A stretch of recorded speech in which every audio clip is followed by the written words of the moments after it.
चलिए, तो बहुत दिन के बाद आज क्लास स्टार्ट हो रहा है ना। इतना दिन से क्या मना रहे थे? सरस्वती पूजा।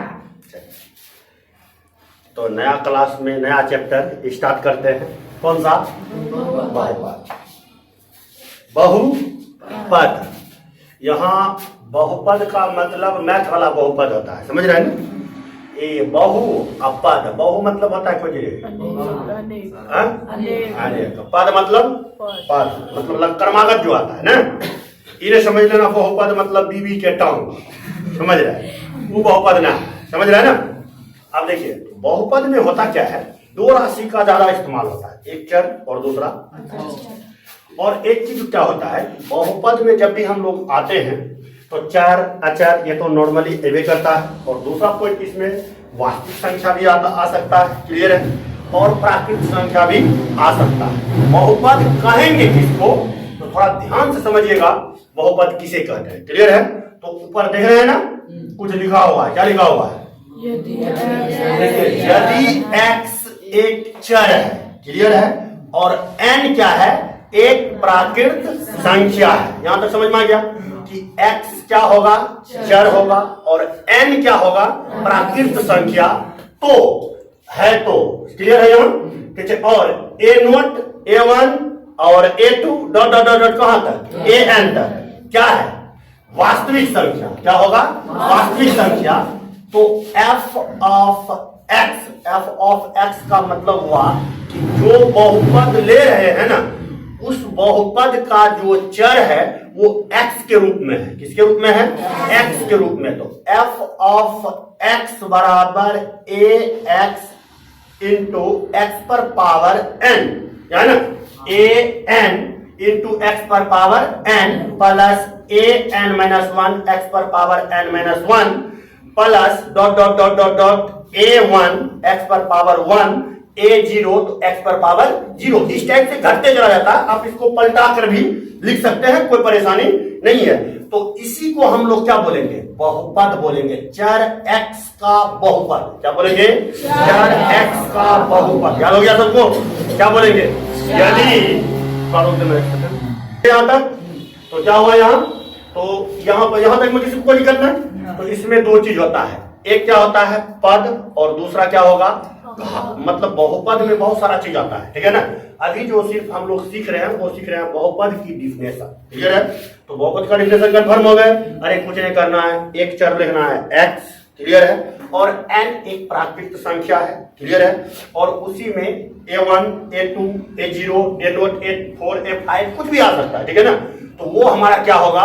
वास्तविक संख्या। तो a1 a2 a3 की जगह वास्तविक संख्या में दोनों, क्लियर है ना? एक परिमेय और दूसरा अपरिमेय। तो अर्थात a1 a2 a0 a3 a4 के जगह पर जो आ सकता है, वहां या तो कोई अपरिमेय संख्या भी आ सकता है या कोई परिमेय संख्या भी आ सकता है। कंफर्म हो गए सब? किसी को दिक्कत ना?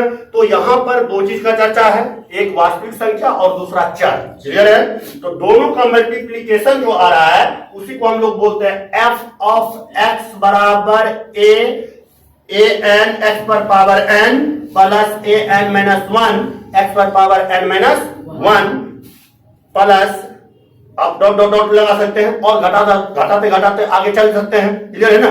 तो वहां आप लगा सकते हैं a1 x पर पावर 1 तो लिखा है, a0 x पर पावर 0, x पर पावर 0 का वैल्यू कितना? 1। तो उसी को हम लोग क्या बोलते हैं? बहुपद बोलते हैं, चर x का बहुपद। किसी को कोई दिक्कत ना? यहां तक समझ में आ गया? किसी को कोई दिक्कत हो? आगे चले। तो अब यहां पर एक चीज और समझना है कि यदि बहुपद आपको दिया गया है, बहुपद f ऑफ x बराबर इतना दे दिया है, तो इसमें जो आपको दिया रहेगा तो an x पर पावर n an कॉमा देते जाएंगे, an माइनस 1 x पर power n minus 1 comma a1 x पर power 1 comma a naught, clear है ना? बहुपद का पद कहलाता है। क्या कहलाता है? बहुपद का पद। पद मतलब कितना पद का ये बहुपद है, क्लियर है ना?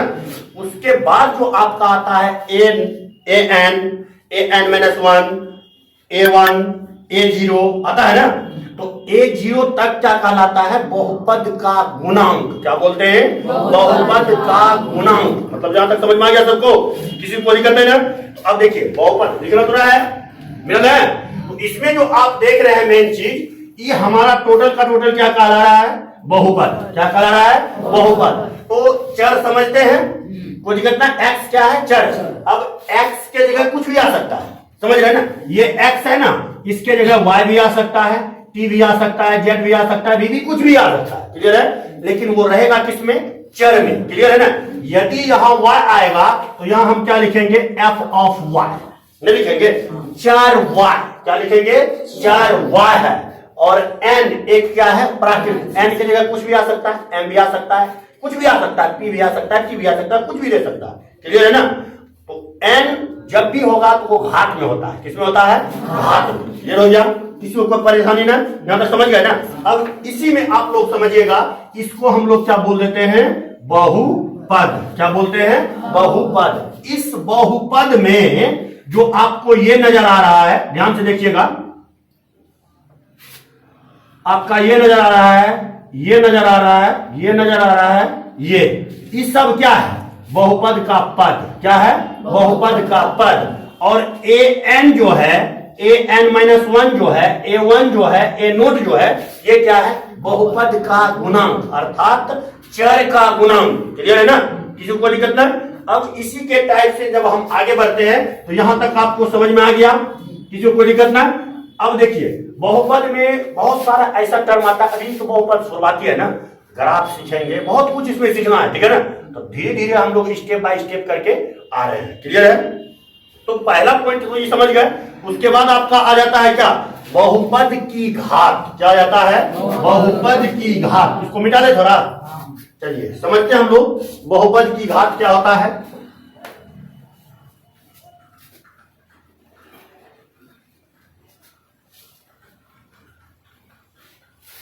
अगर कोई बहुपद यहां पर दिया गया है, f ऑफ x बराबर x an x पर power n plus an-1 x पर power n-1 plus dot dot dot dot क्या? a1 x पर पावर 1 नहीं लिखाता है, प्लस a0, तो x पर पावर नोट लिखेंगे ना, जीरो लिखेंगे, x पर पावर 0, तो 0 का वैल्यू क्या होगा? किसी भी संख्या पर पावर 0 तो 1। क्लियर है ना? तो इतना बहुपद में तो चर x का जो उच्चतम घात होगा, क्या होगा? उच्चतम घात, वही बहुपद का घात कहलाता है। क्या कहलाता है? बहुपद का घात कहलाता है। याद हो गया? किसी भी बहुपद में चर x का जो उच्चतम घात होती है उसी को हम लोग क्या बोलते हैं? बहुपद का घात। क्लियर है? तो बहुपद के घात के आधार पर बहुपद को दो पार्ट में बांटा गया। कितने पार्ट में? दो पार्ट में। ध्यान समझिएगा कितने पार्ट में इसको बांटा, इसको मिला जाए, घात समझ गए ना? अब देखिए, जैसे बहुपद का आपको एग्जांपल पूछेगा, बहुपद का एग्जांपल दीजिए, तो बहुत सारा ई भी क्या है? बहुपद है। नहीं जी, 2x² प्लस 9 क्या है? बहुपद है। 6x³ प्लस 5 क्या है? बहुपद है। उसके बाद आपको दे देगा 5 क्या है? बहुपद है। अब 5 को कौन सा बहुपद बोलेंगे? तो नियतांकी बहुपद, जिसको हम लोग बोलते हैं शून्य घाती बहुपद। क्या बोल देते हैं? शून्य घाती बहुपद। अभी हम लोग बहुपद के जब प्रकार में आएंगे तो उसको हम लोग समझ लेते हैं कि बहुपद को कितने पार्ट में बांटा गया और उसको किस टाइप से हम लोग समझेंगे। क्लियर है? तो देखिए बहुपद को 3 पार्ट में डिवाइड कर दिया गया। कितने पार्ट में? 3 पार्ट में। देखो कैसे बांटा गया, ध्यान से समझिएगा, मतलब प्रकार में होता है। ऐसे आपको समझने के लिए हम समझा रहे हैं कि बहुपद को 3 भाग में हम कैसे बांट रहे हैं। देखिएगा ध्यान से, देखो बहुपद, पहला इसमें भाग होगा पद के आधार पर बहुपद। क्लियर है? किसके आधार पर? पद के आधार पर। और दूसरा आपका टर्म आएगा किसके आधार पर? चर के आधार पर। चर के आधार पर बहुपद।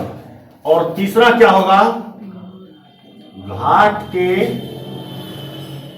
आधार पर बहुपद। क्लियर है? 3 भाग में। कितने भाग में? 3 भाग में। अब ध्यान समझिएगा, पद के आधार पर अगर बहुपद लीजिएगा तो इसमें बहुत सारा हो सकता है। एक पदी बहुपद, और दूसरा हो सकता है द्विपदी बहुपद, और तीसरा त्रिपदी बहुपद, और चौथा चतुर्पदी बहुपद। चतुर्थ यहां लिख रहे हैं, देखो एक पदी हो गया ना, द्विपदी, त्रिपदी, और इधर हम लिख देता हूं कौन, चतुर्थ पदी बहुपद। क्लियर है ना? उसके बाद एन पदी बहुपद। एन पदी का मतलब हो गया एन, समझ रहे ना? एन पदी बहुपद यानी पद के आधार पर बहुपद बहुत प्रकार के हो सकते हैं। जैसे एक पदी बहुपद का अगर आपको एग्जांपल पूछे तो डायरेक्ट हो सकता है 2x ना, एक कौन पद है तो एक पदी बहुपदी है। क्लियर है ना? और पद के आधार पर अगर बहुपद को दूसरा भाग में बांटे द्विपदी बहुपद तो क्या हो जाएगा 2x + 9 द्विपदी बहुपद, या 2x² + 9 द्विपदी बहुपद। क्लियर है ना? इसमें कितना पद है? 2। क्लियर है ना? अब जैसे मान के चलिए त्रिपदी बहुपद चल गए तो क्या होगा 6x² + 9x + 10 क्या बहुपद है? देखो तो 1 2 1 3 त्रिपदी बहुपद। जिसमें n पद होगा तो वो कौन सी होगा? n पदी बहुपद, मतलब उसमें बहुत सारा पद आ सकता है। तो पद के आधार पर बहुपद समझ गए, किसी को दिक्कत नहीं, ये सब आपको चलेगा नहीं, 10th लेवल में चलेगा। एक सिस्टम के तहत में अगर ऑब्जेक्टिव में पूछ दिया जाए कि निम्नलिखित में कौन एक पदी बहुपद है, अच्छा को ऑप्शन दे देगा, तब क्या करेगा? एक पदी बहुपद अगर दे दे ना, ध्यान से समझना कैंडिडेट को है, देखो ऑप्शन अगर जैसे देता है 2x, यहाँ बी नंबर में दे देगा 2x + 3, और सी नंबर में ऑप्शन दे देगा 3x + 1, और डी नंबर में ऑप्शन दे देगा आपको 4x³ + 6, बोलेगा ए, यहां दे देगा स्क्वायर में। ठीक है ना? अब बोलेगा कि इनमें कौन एक पदी बहुपद है। अब पदी समझिए ना रहा, उड़ाई जाके टिक मार देगा, ठीक बहुपद तो नहीं बोल रहा नहीं रे, कहा देगा टिक मार देगा तो आंसर क्या है? गलत है। पद के आधार पर बहुपद जो पांच में बांटे, एक पदी, द्विपदी, बहुपदी, त्रिपदी, चतुर्पदी, बहुपदी, तो इसका मतलब ये हमारा आंसर क्या हो रहा है? करेक्ट हो रहा है। समझ रहे ना? इस आधार पर ऑब्जेक्टिव पूछ भी सकता है, नहीं पूछ सकता है, इसलिए मैं टोटल लो एनर्जी लेवल से हाई एनर्जी लेवल की ओर चल रहा हूं। ठीक है ना? मतलब अफवाह प्रिंसिपल के सिद्धांत पढ़े हैं ना? कौन चीज पढ़े हैं? इतिहास में नहीं, इतिहास में पढ़ा है, केमिस्ट्री में होता है जे हिस्ट्री में, केमिस्ट्री में सब कहां था। चलिए, तो पद के आधार पर बहुपद समझ गए। अब हम लोग किस पर चलेंगे? चर के आधार पर। चर के मतलब क्या हो गया कि चर, बहुत सारा चर हो सकता है। क्लियर है ना? बहुत सारा चर के मतलब क्या है कि जन्म मान के चला कि जैसे के 3x एक चरी बहुपद हो, 3x² + 6x + 9, यानी चर के आधार पर भी बहुपद वही ना होते, एक चरी बहुपद, द्विचरी बहुपद, त्रिचरी बहुपद, चतुर्चरी बहुपद, मतलब ऐसे मैक्सिमम 3 तक जाता है। समझ रहे ना? मैक्सिमम 3 तक में काफी ज्यादा हो जाता है। तो 3 पदी बहुपद मतलब 3 चरी बहुपद, तो 3 चर वाले बहुपद का मतलब हुआ जिसमें 3 चर हो। तो यहाँ पर क्या चर है? एक के चर है, तो एक चरी बहुपद हो गया। इसी में आपको ले लेगा 6x³ + 5y + 9, कहेगा क्या चरी बहुपद है? दो चरी बहुपद। क्यों? इसमें 2 चर है, x भी है और क्या है? y भी है। क्लियर है? कोई दिक्कत नहीं, चर के आधार पर बहुपद बताएगा। ठीक है ना? अगर आपको दे दिया 9x² + 6y + 5z, बोलेगा क्या चरी बहुपद? 3 चरी बहुपद। 3 चर है, चर के आधार पर भी बहुपद समझ गए, किसी को कोई परेशानी नहीं। अब जो मेन आपका आता है घात के आधार पर बहुपद, 10th में इसी को हम लोग लेकर के चलते हैं। किसको? घात के आधार पर बहुपद कितने प्रकार के होते हैं, उसी को हमको क्या करना है? समझना है। क्लियर है ना? कोई दिक्कत नहीं। ये सब तो नॉर्मल था, इसलिए इसको बता दिए शॉर्टकट में। अब हम लोग आते हैं किसमें? घात के आधार पर। तो चलिए समझते हैं घात के आधार पर बहुपद कितने प्रकार के होते हैं। चलिए पहला, अगर मैं चर्चा करूं घात के आधार पर बहुपद, घात के आधार पर क्या बहुपद, तो इसको कितने पद में बांटा गया? देखिए पहला होता है एक घातीय बहुपद, इसी को शॉर्ट में बोलते हैं रैखिक बहुपद। क्या बोलते हैं? रैखिक बहुपद। क्लियर है? और दूसरा होता है द्विघातीय बहुपद, और तीसरा क्या होता है? त्रिघातीय बहुपद। क्लियर है ना? और चौथा होता है शून्य घाती बहुपद, शून्य घातीय बहुपद। क्लियर है? एक झलक देख लीजिए, किसी को कोई परेशानी है तो देख लो। एक नंबर नाम देख लिया ना? किसी को दिक्कत हो? समझ गए यहां तक? अब देखिए शून्य घाती बहुपद का दूसरा नाम होता है नियतांक,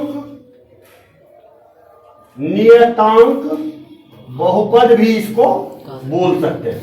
किसको? शून्य घाती बहुपद। क्लियर है? तो बहुपद का घात किसको बोलेंगे? किसी भी बहुपद में चर का वह उच्चतम मान। समझ रहे हैं ना? किसी भी बहुपद में चर का उच्चतम मान बहुपद का क्या कहलाता है?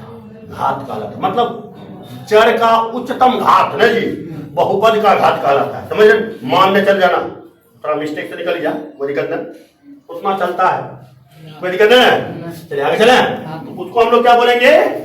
अब देखिए इसको, इसका दूसरा नाम क्या है? नियतांक बहुपद। आपको हम पूछ देगा कि निम्नलिखित में नियतांक बहुपद कौन है?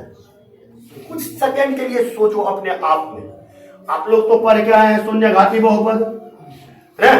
अब वहां मायने लगेगा भाई, नियतांक का मतलब कांस्टेंट हुए। समझ रहे? कांस्टेंट में कोई संख्या अगर आ गई, अगर मान के चला 5x पर पावर 0 रख लियो तो ई पूरे के वैल्यू की हो जाए? 1 नहीं हो जाए। तो 5 गुना 1 करबे तो कौन चीज है? 5। ई कौन चीज है? शून्य घाती बहुपद। आ एकरे नाम कौन चीज के? कांस्टेंट पॉलिनोमियल नहीं ना? एकरे बोले छे नियतांक बहुपद भी। क्लियर? समझ में आई लो? कोई दिक्कत ना? किसको परेशानी? चलिए आगे चला। अब देखिए एक बार एक करके हम लोग डील करते हैं। रैखिक बहुपद किसको बोलते हैं? ध्यान से समझिएगा। रैखिक बहुपद वैसा बहुपद जिसमें चर x का अधिकतम घात 1 हो। कितना हो? 1 हो। किसका? चर x का अधिकतम घात कितना हो? 1 हो। उसको क्या बोलते हैं? रैखिक बहुपद। क्या बोलते हैं? रैखिक बहुपद। अब दूसरा पॉइंट आ जाता है, तो रैखिक, पहले इसको मिला है तो बारीकी बारीकी से आते हैं हम लोग। अब देखो जितना घात उतना शून्य, याद हुआ कि शून्य न रे? गांधी जी छाप छोड़ के गए। रैखिक बहुपद की चर्चा करें तो ध्यान समझना कि ये है एक घातीय बहुपद। तो एक घातीय बहुपद किसको बोलते हैं?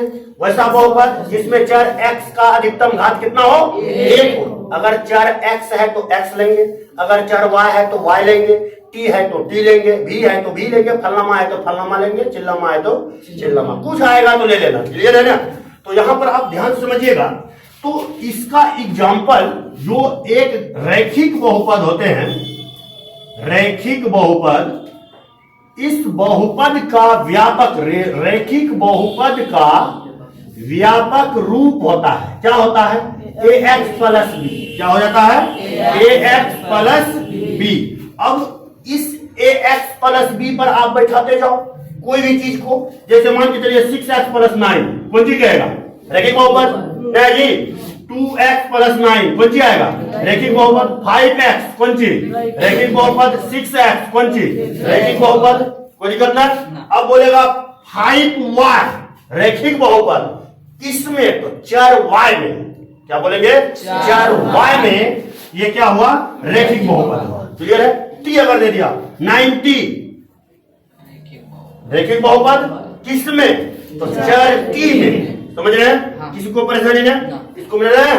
रैखिक बहुपद समझ गए? तो रैखिक बहुपद की शून्य की संख्या कितना होगा? 1। कितना होगा? 1। मैं बारीकी से इसका डिटेल्स करते हुए लिख लूंगा, ठीक है ना? अभी आप लोग को सिर्फ मैं ये सिखा रहा हूँ बहुपद होता क्या है, रियल रूल को समझो। क्लियर है ना? किसी को परेशानी ना?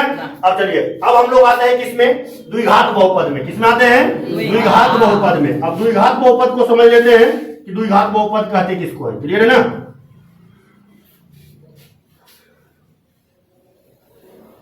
चलिए, दूसरा नंबर पे क्या है आपका? द्विघात बहुपद। अब इसका डेफिनेशन क्या होगा? वैसा बहुपद जिसमें 4 का अधिकतम घात 2। क्लियर है? क्या बोलेंगे? वैसा बहुपद जिसमें चर का अधिकतम घात कितना हो? 2। उसको क्या बोलेंगे? द्विघात बहुपद। क्या बोलेंगे? द्विघात बहुपद। जैसे एक सपोज के लिए मानिए हम रजे राम न हरे,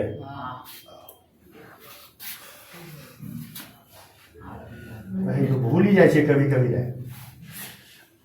रहे दिमाग शॉर्ट लग गए, मतलब शॉर्ट बुझे एक बार नहीं हुए अपने आप के पहचान ना भूल जाए।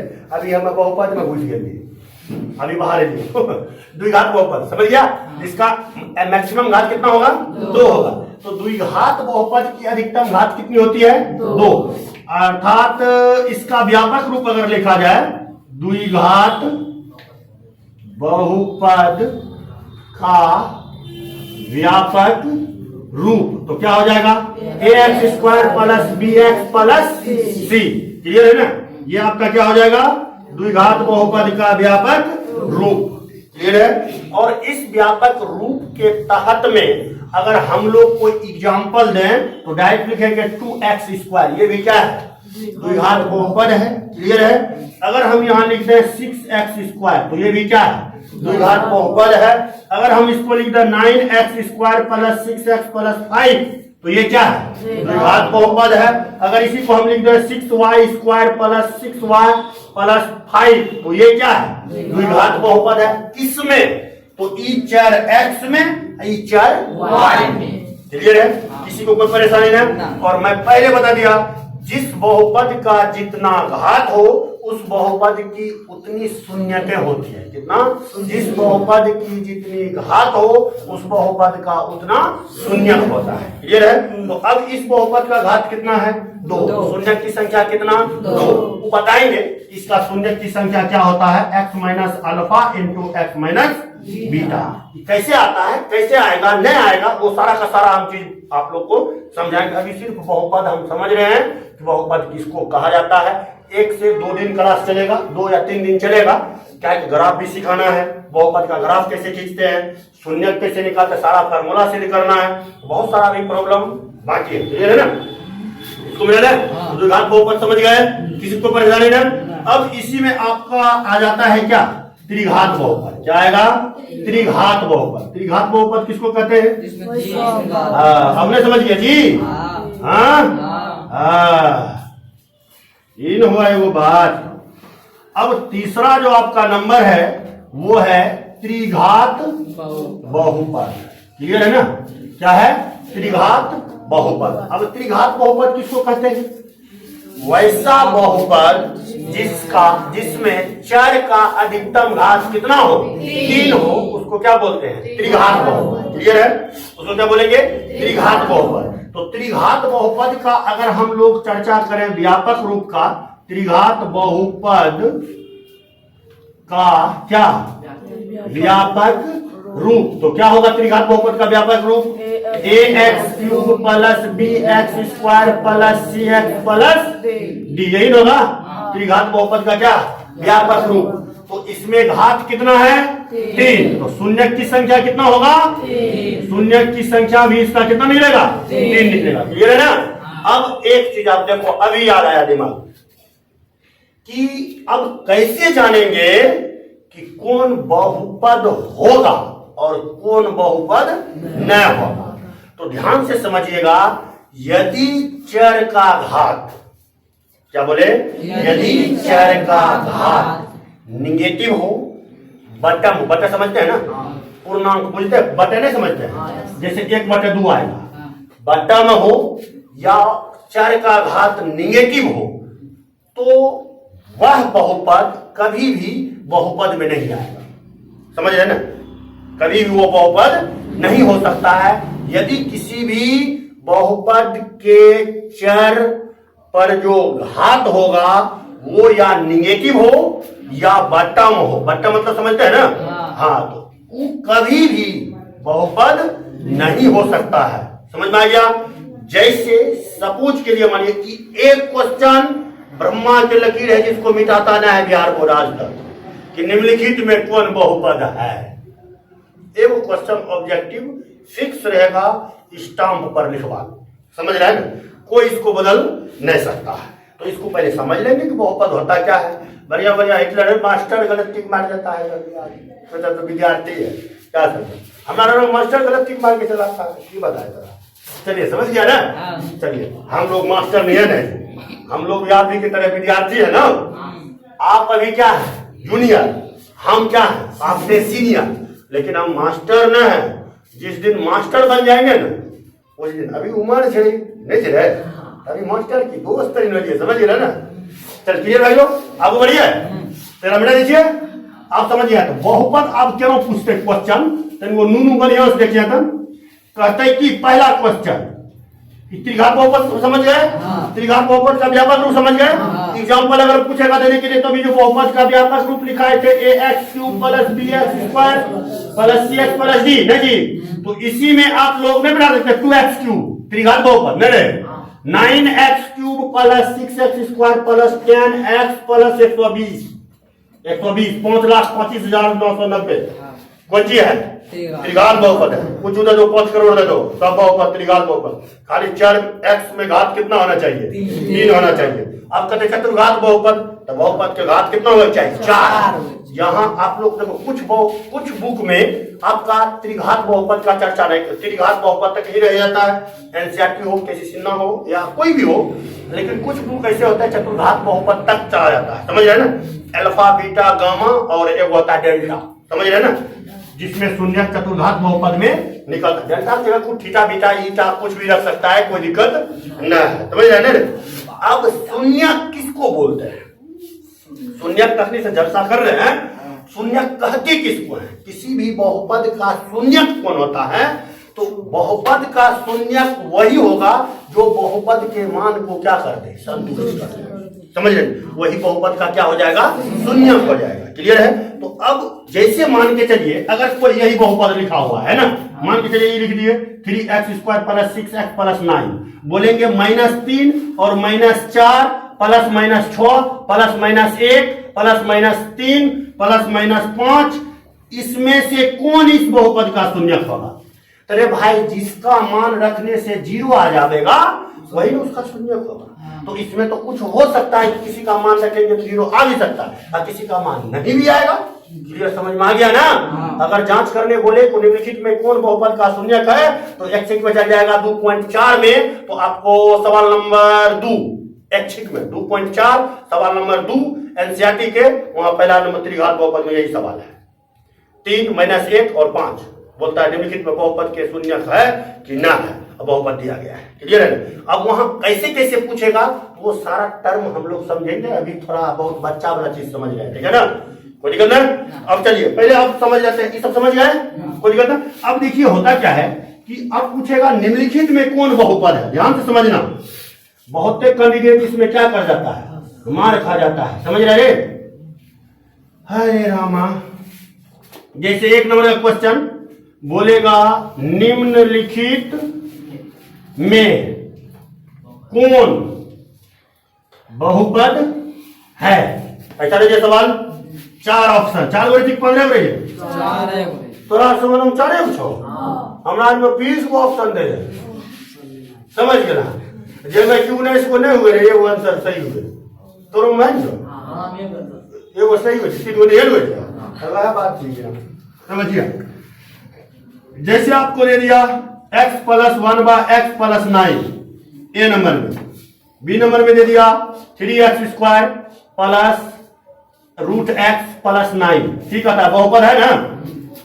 और सी नंबर में ऑप्शन आपका दे दिया 5x² प्लस 9x, और डी नंबर में ऑप्शन दे दिया इनमें सभी।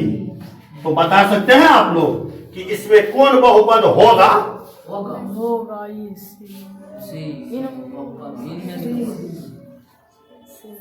कौन बहुपद होगा?